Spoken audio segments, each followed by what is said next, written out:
वीर विनायक दामोदर सावरकर। इनका नाम कौन नहीं जानता है।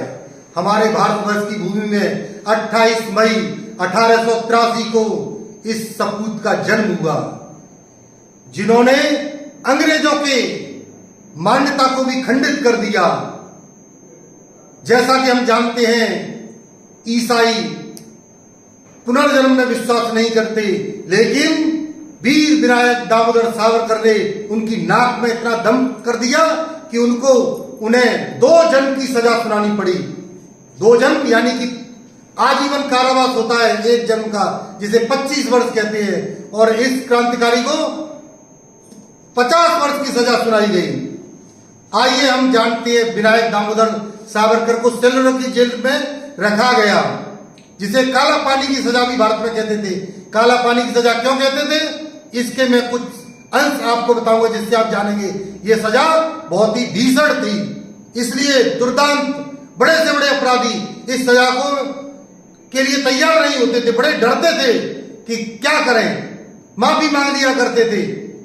तो हमारे विनायक दामोदर सावरकर सेलुलर की जेल में रहे। उस जेल में कोलू का बैल बनाकर उनको चलाया जाता था।